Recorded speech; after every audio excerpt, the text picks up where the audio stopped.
Hello guys, welcome back. Today, our topic is actually about employee behavior and motivation. This is our 8th chapter in our study. Let's just begin. The first thing is what we are going to learn throughout this lecture. There are four things. We are just going to learn about the basic forms of behavior that are visible in company. We would also see the nature of individual differences among employees. Then we will go through psychological contract. What are the meanings of psychological contract? And then we're going to go through all the theories about employee motivations. First things first, we start this lecture by looking at the forms of employee behavior. You see, employee behavior is the pattern of action, if you see here. So these are the definition, but employee behavior is just the pattern of actions by the member of a company that either directly or indirectly influences the organizational effectiveness. So it's just pattern of actions directly or indirectly by the employees, and somehow it will affect the organizational effectiveness. Sometimes we actually call them performance behavior. It is also called as performance behavior, and they directly contribute to the productivity and performance. These behavior are actually directly targeted at performing a job. Okay, these are behaviors that are directly targeted at performing a job. Some behaviors, they are actually easily identified and even measured. For example, if you are working in a call center, you are expected to work 8 hours, and within that 8 hours, you are supposed to pick up 100 calls. So those are behaviors that are easily identified and measured. However, there are some behaviors in a workplace that are harder to measure. I'll just give you an example. If you are a scientist developing a cure or maybe even a vaccine for COVID-19, it might take you months or years before you might be successful at developing the vaccines. So manager have to keep this in mind and understand how to measure each employees differently. Moving on, there are also other types of behavior. We refer this as organizational citizenship. This organizational citizenship, they provide positive behavior benefits to the organization, but in a more indirect ways. We like our employees to show organizational citizenship behavior. This is because they are always positive. They are always positive, and employees that have such behavior tends to go extra mile, not just completing the work given to them. I'll give you some examples. The first example, one example is that they might help newcomers to adapt fast. They might be willing to work extra hours if needed. They motivate other employees. These are not required actually in company, but they do it anyways. Why? Because they show organizational citizenship behavior. These kinds of employees should be identified and treasured by the employers or the company. Losing maybe this kind of employees is actually a huge loss to organization. On the other side, we also have what we call as counterproductive behavior. Counterproductive behavior, they weaken the organizational performance, and actually they cost the organization. Let's look at each of these type of behavior in a more detail.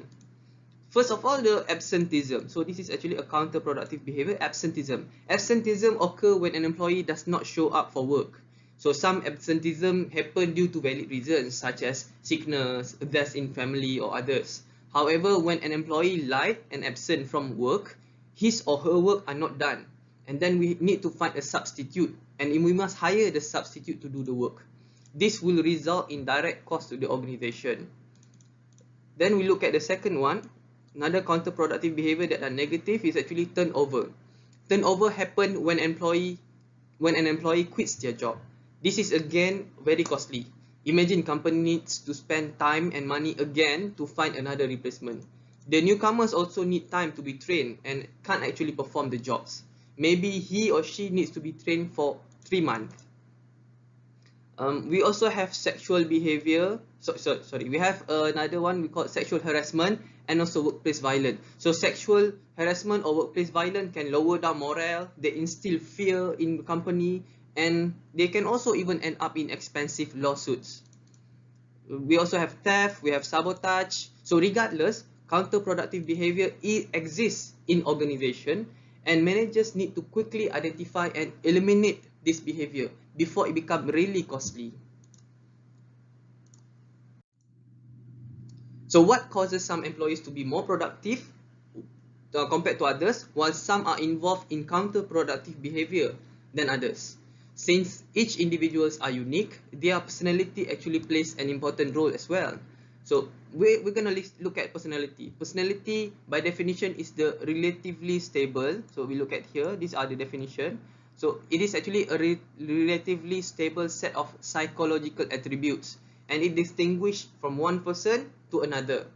Now, in recent years, researchers have actually identified 5 fundamental traits or characteristics that are especially relevant to organization.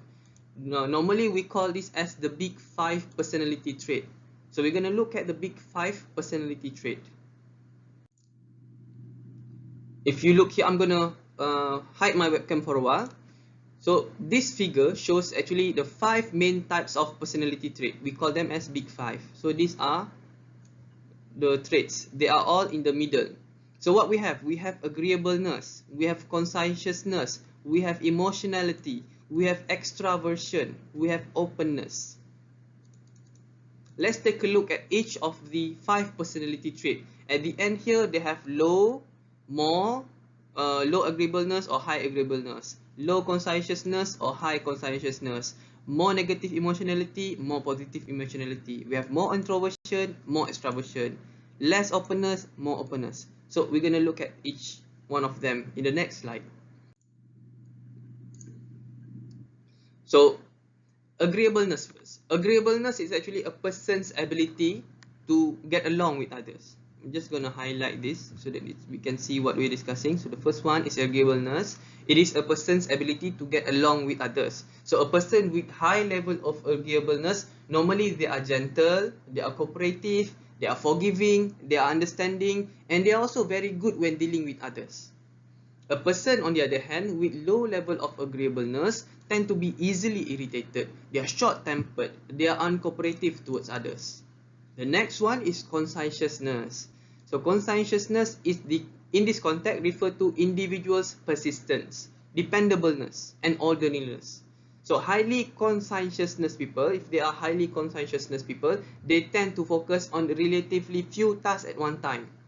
So as a result, they are likely to be more organized, they are more systematic, they are more careful, they are thorough, they are responsible, and they are also self-disciplined.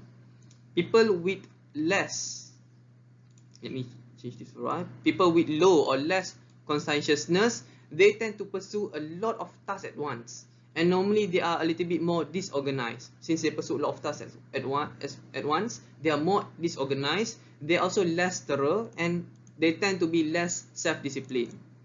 The next one that we are discussing is emotionality. Emotionality here, they refer to the degree to which people tend to be positive or negative in their outlook and behavior towards others. People with positive emotionality, they are normally relatively calm, poised, they are more resilient, and they are more secured. People with negative emotionality that are quite dominant in them, they tend to be more excitable, they tend to be more insecure, they are more reactive, and they are also subjected to various mood swings. Moving on, number 4. Just now we discussed the first 3. Number 4 is what we call as extraversion. Extraversion is just, actually we are referring to a person's comfort level with relationships. So extroverts, they tend to be people who are extrovert, they tend to be more sociable, they are more talkative, they are more assertive, and they are also very open to establishing new relationship. Introvert, on the other hand, they are much less sociable, they are less talkative, they are less assertive, and they are also a little bit more reluctant to begin new relationship. The next one is openness. We see here openness. Openness reflects how open or rigid a person is in terms of his or her own beliefs. People with high level of openness, they are more curious. They are also willing to listen to new ideas. They are also they are willing to open to change their own ideas, beliefs, and attitudes in response to new information. Whereas people with low level of openness, they tend to be less receptive to new ideas. They tend to be less willing to change their minds. People who are more openness, have higher openness, are often better performers because of their flexibility. We also have some other personality that we have to discuss. Take example this one, emotional intelligence. So this concept of emotional intelligence has been identified in recent years, and they also have provided some interesting insights into our personality. Emotional intelligence, sometimes they are also referred as emotional quotient, refers to the how much people are self-aware, how much they can manage their emotions, how much they can motivate themselves, they can express sympathy for others, they can possess social skills. There are various dimensions to emotional intelligence. Let's take a look at the 5 dimensions of emotional intelligence. The first one here, okay, I'm going to change this to blue color now. So the first one here is what we call as self-awareness. Self-awareness refers to a person's capacity for being aware of how they are feeling. In general, more self-awareness allows people to be more effectively in guiding their own life and behavior. We also look at the managing emotions. Managing emotions refer to a person's capacity to balance anxiety, fear, and anger, so that they do not overly interfere with these things, getting things accomplished. So they are very good in balancing their emotions like anxiety, fear, and anger. The next one, let's take a look at the next one, is motivating oneself. So motivating oneself is actually a person's ability to remain optimistic and to continue striving when they are faced with setbacks, barriers, failures. They do not need much motivation from others. They can motivate themselves from time to time. This is actually a good skill that we should possess. The next one is empathy. So empathy is here. If we look at empathy here, so empathy is a person's ability to understand how others are feeling even without being explicitly told. Again, I repeat, empathy is just your ability to understand how others are feeling even without being told. You notice someone, for example, you notice someone looks really down, or you notice someone that don't like certain jokes when their friends are joking at them. So these are all empathy. The last one is social skill here. Social skill helps people get along with others and establish positive relationship. Okay, those are related to dimensions of emotional intelligence, your intelligence emotionally. The next, some other traits. We also have other personality traits at work. For example, we have locus of control. Locus of control here is actually the extent to which people believe that their behavior has a real effect on what happens to them. People with strong locus of control, normally they believe that the outcome is mostly or solely based on what they do. How much hard work they put in and others. They do not rely heavily on chances. They do not rely heavily on luck. They do not blame others when things don't work out the way that they want it to be. So these are people with strong locus of control. We also have what we call as self-efficacy here. Self-efficacy is actually a person's belief. So this is a belief about his or her own capabilities to perform a task. People with high self-efficacy believe they can perform any task given to them. They will find a way to perform any task given to them. While people with low self-efficacy, they have a very strong doubt about themselves when given a task. I repeat again, people with so low self-efficacy, they have a strong doubt about themselves when given a task. Another personality that we should know of, these are the terms that you should be familiar, you should understand what they mean every time people say about them. Another one is actually what we call as self-esteem. Self-esteem is the extent to which a person believes that he or she is worthwhile and deserving individuals. A person with high self-esteem, they are more likely to seek higher status jobs, be more confident in his or her own abilities to achieve higher level of performance, and they can also derive greater internal satisfaction from his or her own accomplishment. The last one is actually risk propensity. Risk propensity is the degree to which a person is willing to take chances and make risky decisions. Some people like to take risks while some actually like to take a safer route. A manager with high risk propensity, so we are still here, a manager with high risk propensity, for example, they might experiment with new ideas, they might gamble on new products. Such a manager might also lead the organization in new and different direction. But manager with high risk propensity can be or might be a catalyst to a whole new innovative company. But if the risks taken are bad ones, they can also jeopardize or even harm the whole organization. Okay guys, the next one we're going to discuss about attitude, and attitude are actually made up of a structure. Some of these structure are listed here in these terms. So we're going to look at all of these definitions first, so do we understand what does it mean by each of these definitions that build up how we behave. But first of all, let's just remember that people's attitude also affect their behavior in a company. Attitude normally they reflect our belief and feelings on specific ideas, situation, and other people. Attitude is always important because it is a way for us to express our feelings.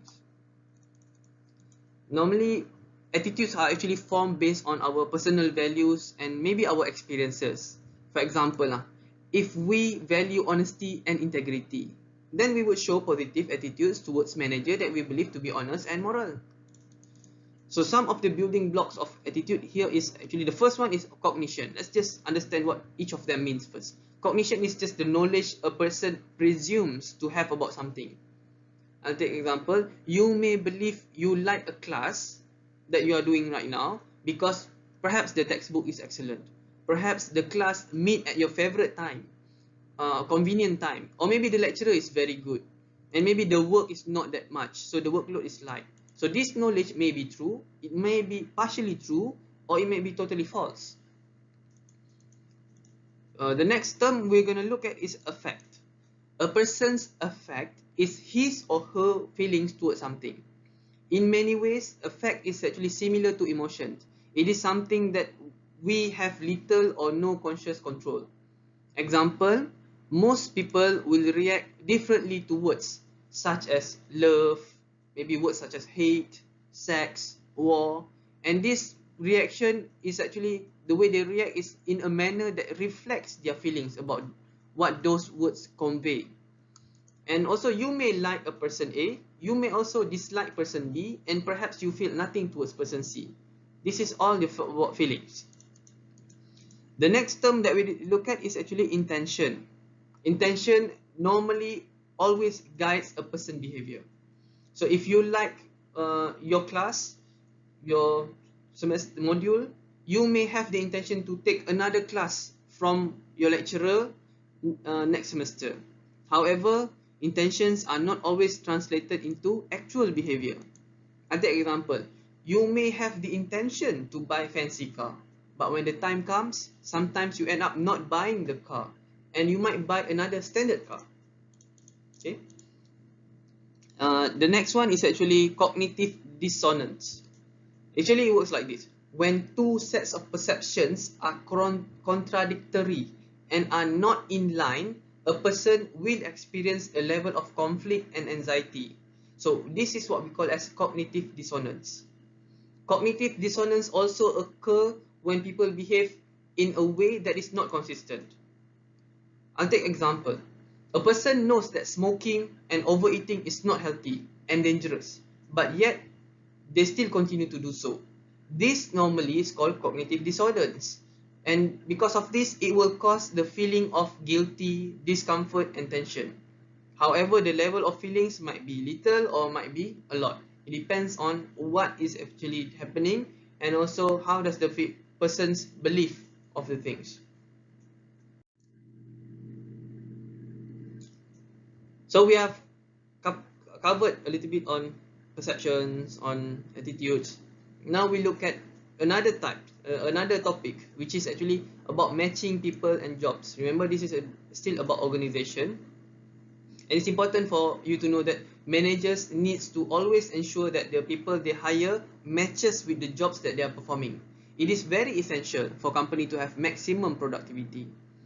So there are two methods for us to understand this. We call them as, the first one is psychological contract. If you can see here, okay, You can see here, this is the first method to understand whether the job matches with people. We call it as psychological contract. The second one is person-job fit. Normally, if a psychological contract works well, then it will lead to person-job fit. We're going to look at person-job fit later on. Let's take a look at psychological contract first.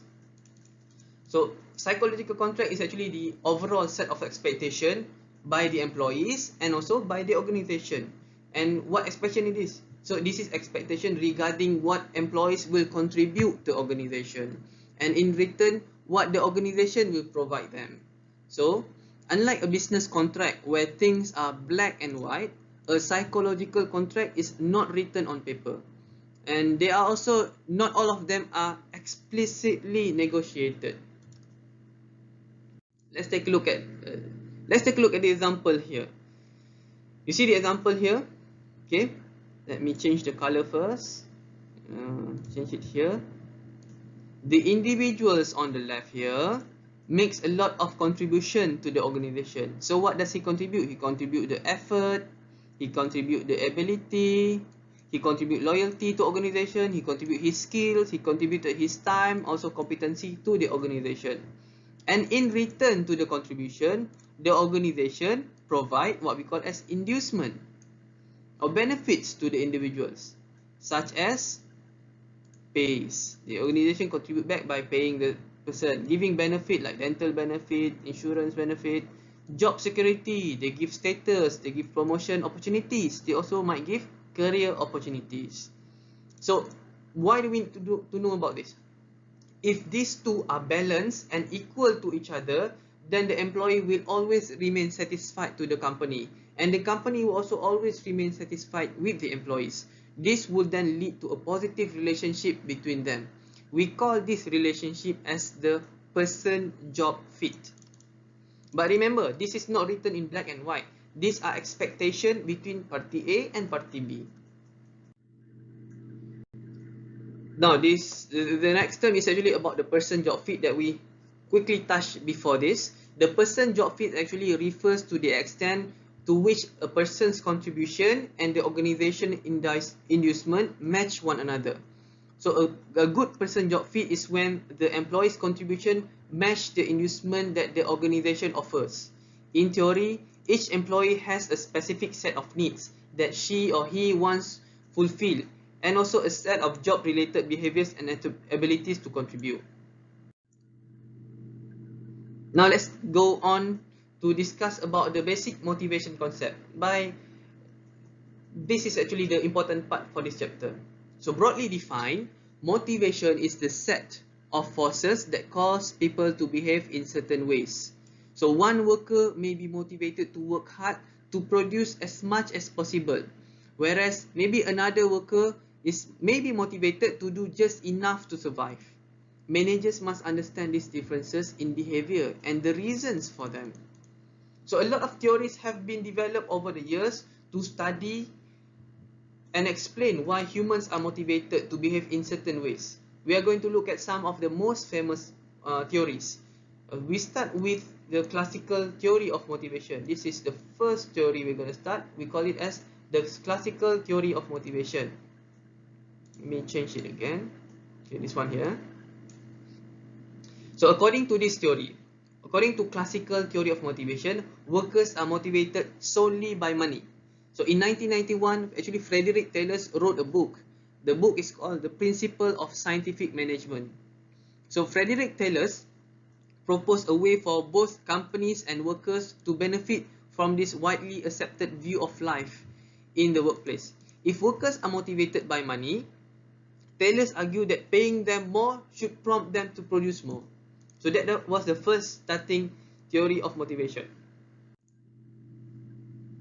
However, in 1925, a group of Harvard researchers began a study at the Wharton Works of Western Electric.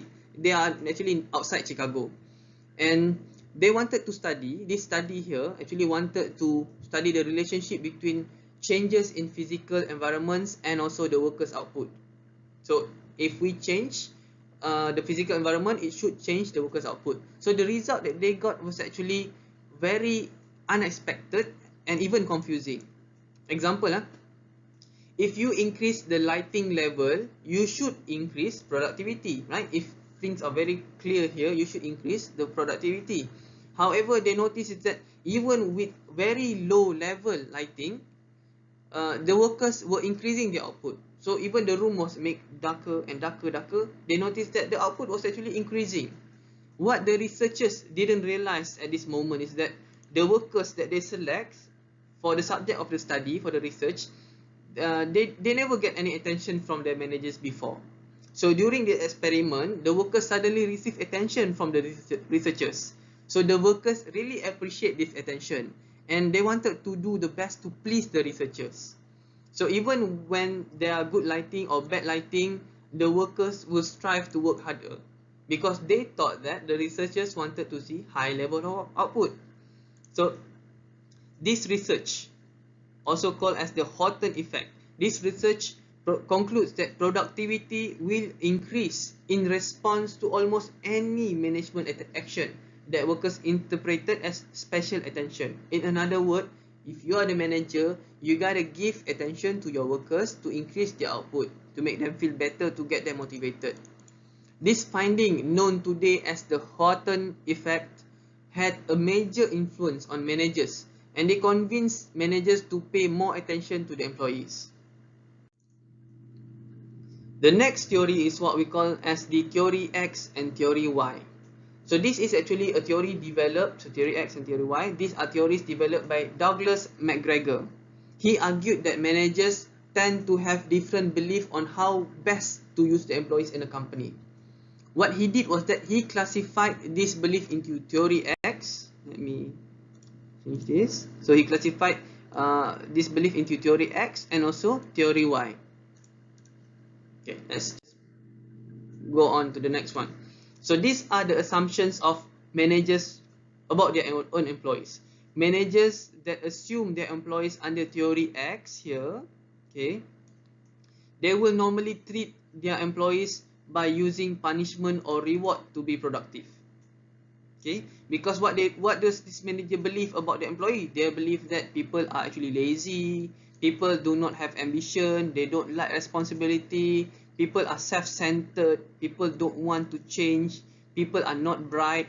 So because of this, how do they treat the employees? They use punishment or even reward to be productive. However, if a manager assumes their employees to be under theory Y, they would treat their employees differently. They would treat their employees with trust, and also maybe they would give or grant authority. So what does the manager believe about the employees under theory Y? They believe that their employees are energetic. They believe their employees are ambitious. They want responsibility. They are not self-centered. They want to contribute. They want to change. They are also very intelligent. And because of this belief, they would then give trust to the employees and they grant more authorities. Guys, this is our lecture code. Okay, you can include it, Maslow 2020. Moving on, this is another interesting theory that we should learn. We call this as Maslow's hierarchy of needs model. So this is actually created by psychologists called Abraham Maslow. So the psychologist Abraham Maslow created this Maslow hierarchy of needs model. He proposed that human, you and me, have 5 levels of needs, and it can be arranged into a hierarchy. Let's take a look at this. Bear in mind that these are 5 human needs, and we can arrange them into 5 levels. Each level must be satisfied first before we can move on to the next level. So it's like playing game. You gotta finish the first level first, and then you can move on to the next level. What are the 5 needs that we have, you and me both? The first one is what we call as the physiological needs. And then we have, the name is security need, social needs, esteem need, self-actualization needs. Okay, I hope that you can take 1 minute to pause this video, read through these needs first. Okay, you can also that they have some examples beside here. So they give example. Psychological need, we have shelter, we have salary, and then once we have enough shelter, we have enough salary, then we will move on to a new need, which is we need stability. We also need a pension plan. Once we have that in check, then we go on to friendship. we look at friends at work. Then we will also, if we have enough friends and also friends at work, we are happy with that, then we look for status, we look for job titles. And once we have enough job title, I don't need any more of this status, I don't care about these job titles, what do people do? They would fulfill they would go to self-fulfillment, they would find challenging jobs. So these are the 5 examples.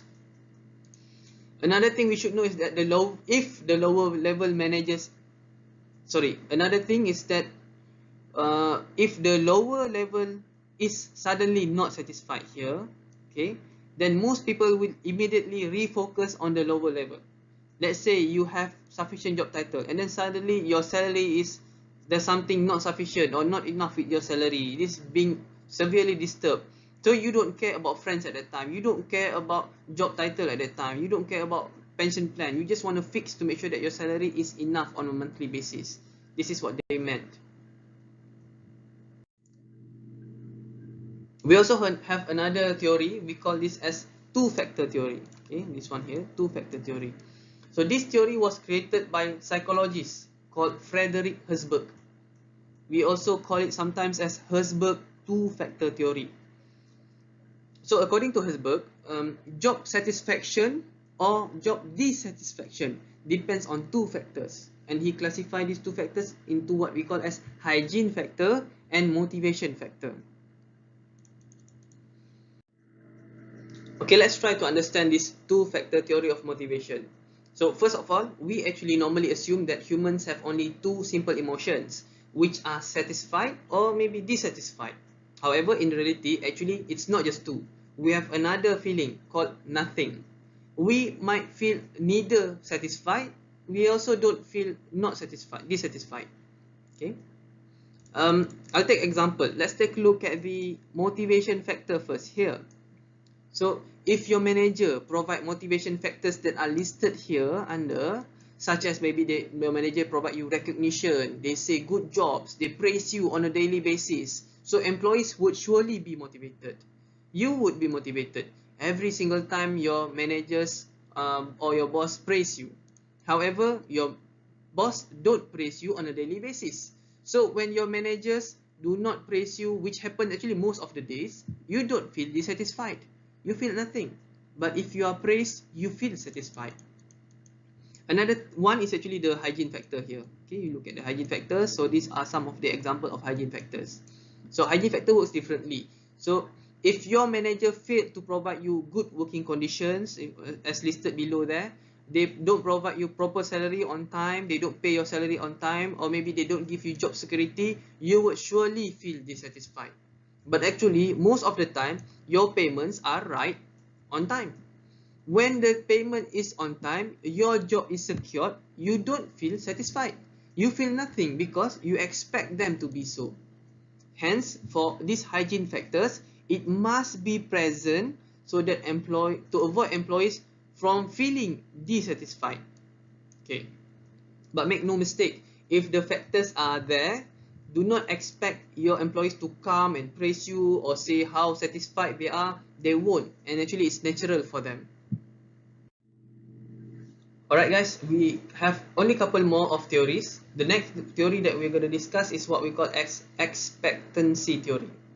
Expectancy theory, they suggest that people are normally motivated to work towards a reward that they want and that they believe they have a reasonable chance of obtaining. A reward that seems out of reach is likely to be undesirable, or even if it's internally positive. So what does it mean? Managers need to make sure that employees are convinced that the effort that they put will lead them to a certain performance, and this performance is not wasted. Then manager also needs to convince that the employees that they will get a reward for their performance.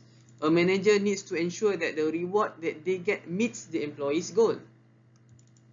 If this can be done, then workers will be very motivated to work hard. No point actually putting all the hard work if the end reward, for example, was something that the employee never wanted in the first place. This is the quick summary of the theory. The next one is what we call as the equity theory.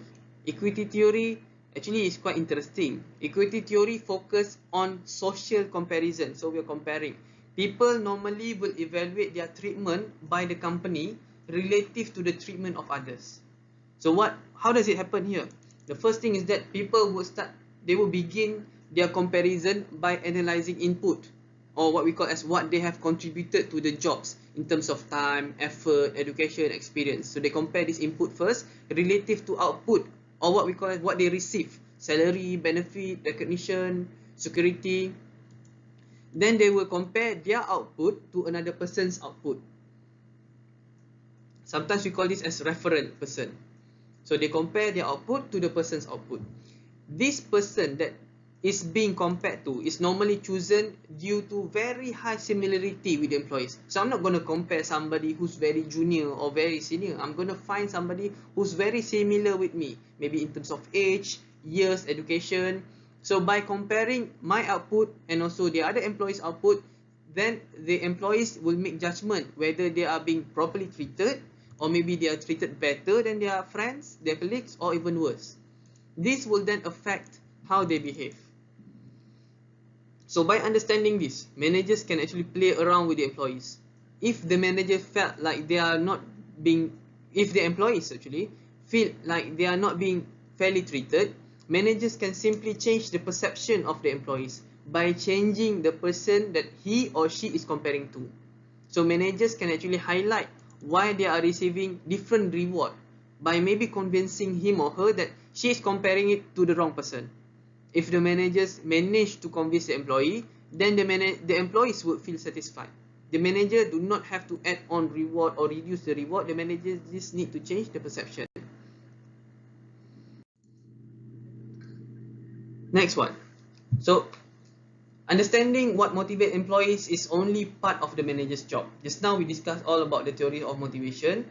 So this is also another way, some ways that managers are doing to motivate their employees further. The first one is what we call as the positive reinforcement. You can see here, positive reinforcement.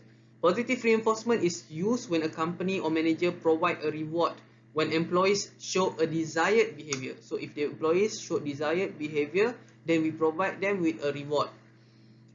Some of the desired behavior, for example, working hard, helping others, so forth. When the reward are tied directly to the performance, normally they serve as a positive reinforcement. Punishment, however, is different. Punishment is designed to change behavior by presenting people with unpleasant consequences if they show any undesired behavior. So employees who are repeatedly late for work, for example, may be suspended or have their pay cut. This is a form of punishment. This can then change behavior. We also have another way for us to change and motivate employees. We call it as management by objective. This is management by objective. So this is actually a system whereby the goal setting is a collaboration that extends from the top organization all the way to the bottom organization. So it's not like we simply give you the goal, we do it together. How does it work? We call it as MBO. MBO involves managers and also the subordinate. They set their goals together and they evaluate the progress together. The company normally start like this. The company would specify its overall goal first. So the company have their own major goal, and from that managers will then collaborate with each of the employees to set individual goals, and this goal will somehow contribute to organizational goals. Managers will then meet from time to time with all the employees to check progress and also offer assistance. This actually normally motivate employees as they are in charge of their own goal, and that still their goal that they have designed will still meet the company's goal. Apart from that, we also have what we call as participative management and empowerment. How does it work, this participative management and empowerment? It's quite straightforward. Employees are normally, they are given a voice in how they do their jobs and in how the company is managed. They become empowered to take greater responsibility for their own performance. And not surprising, participation and empowerment normally makes employee feel more committed to the organizational goal because they help to shape it. We also have what we call as job enrichment and also job redesign. Job enrichment is actually designed to add one or more motivating factors to the job activities. So, for example, we take job rotation. Job rotation rotates employee through various positions in the same firm. So workers actually are rotated through different jobs, different positions in the same company. Workers, they don't just gain new skills, they also broaden their overview of their work, and also they can see better of their organization. They also get to meet new people. We have also another one we call as job redesign. Job redesign, they acknowledge that different people want different things from their jobs. So by restructuring work to achieve a more satisfactory fit between the workers and their job redesign can motivate employees and individuals that have strong needs for career growth or achievements. We also have what we call as job sharing. Job sharing is not that widely practiced, but it is becoming more popular. Job sharing, they allow 2 or more people to share a single full-time job. Job sharing, normally they benefit both the employees and organizations. Employees, for instance, they tend to appreciate the organizational intention to their personal needs. So they value that the company is helping them out, understanding them. At the same time, the company can reduce turnover. They can reduce people leaving their company, and they can also save on the cost of benefits. We also have what we call as the next one, flexi time program. This flexi time program, they allow people to choose their working hours by adjusting their work schedule on a daily or weekly basis. There are limits to flexi time. So, but the thing is, you can adjust your own work schedule on a weekly or daily basis. And the last one is actually, this is the latest one that is happening all over the world due to COVID-19. It has started but not really gained track. Now we are actually forced to do this. We are forced to try this out. So we call this as work from home. In Malaysia, we call this as work from home. But previously, it was called as telecommuting. Telecommuting, actually, this method is where you can perform some or maybe all of your job away from the standard office settings. Okay, that's it, guys, for today. This is a quick understanding of the whole motivation and how we design jobs and how managers look at it, personality-wise. I hope you benefit from this lecture. Thank you and see you again. Bye.